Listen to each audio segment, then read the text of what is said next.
যুক্তরাষ্ট্রের জাতাকল থেকে কোনোভাবেই বের হতে পারছে না ভারত। দেশটির অতিরিক্ত শুল্কারোপে ধস নামে ভারতের রপ্তানি খাতে। সেই ধকল কাটিয়ে ওঠার আগেই প্রেসিডেন্ট ডোনাল্ড ট্রাম্পের নতুন ঘোষণা, যা ভারতের জন্য মরার উপর খাড়ার ঘা হিসেবে যুক্ত হয়েছে। নতুন ঘোষণা অনুযায়ী ঔষধ আমদানিতে 100% শুল্ক আরোপিত হবে। এতেই হুমকির মুখে পড়তে যাচ্ছে ভারতের ওষুধ খাত। নতুন ঘোষণা অনুযায়ী কোনো কোম্পানি যদি যুক্তরাষ্ট্রে কারখানা তৈরি না করে, তাহলে ওই কোম্পানির ওষুধ আমদানিতে 100% শুল্ক আরোপিত হবে। বৃহস্পতিবার সামাজিক যোগাযোগ মাধ্যম ট্রুথ সোশ্যালে এ ঘোষণা দেন মার্কিন প্রেসিডেন্ট।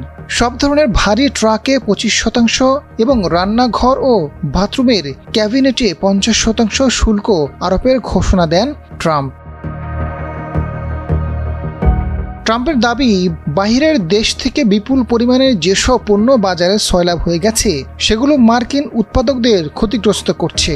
বৈদেশিক আমদানি থেকে স্থানীয় উৎপাদকদের রক্ষায় এই পদক্ষেপ নেওয়া হয়েছে। তবে নতুন করে শুল্ক আরোপ না করতে হোয়াইট হাউসের প্রতি আহ্বান জানিয়েছে যুক্তরাষ্ট্রের ব্যবসায়ী প্রতিষ্ঠানগুলো। তাদের অনুরোধ সত্ত্বেও পিছপা হয়নি প্রশাসন।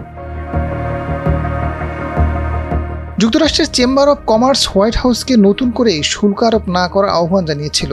তাদের দাবি, ট্রাক উৎপাদনে ব্যবহৃত অনেক যন্ত্র মেক্সিকো, কানাডা, জার্মানি, ফিনল্যান্ড এবং জাপান থেকে আসে এবং এই দেশগুলো যুক্তরাষ্ট্রের মিত্র বা ঘনিষ্ঠ অংশীদার এবং জাতীয় নিরাপত্তার জন্য কোনো হুমকি নয়।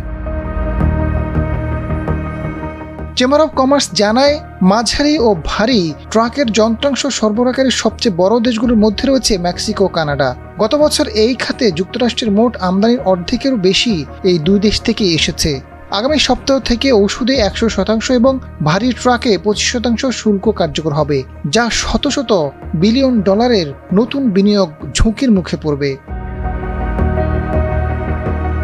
এদিকে ভারতের ওষুধ শিল্প মার্কিন বাজারের উপর বেশি নির্ভরশীল। নতুন এই সিদ্ধান্ত দেশটির ওষুধ খাত ব্যাপকভাবে প্রভাবিত হবে। যুক্তরাষ্ট্রের ভোক্তারা ভারতের তৈরি সস্তা জেনেরিক ওষুধের উপর নির্ভরশীল। শুল্ক বাড়লে মুদ্রাস্ফীতি ও ওষুধের দামও বাড়বে। শুল্ক আরোপে তারা খরচ সামলাতে পারবে না। আজাদ ফারুক, ডেস্ক রিপোর্ট, সময়ের আলো।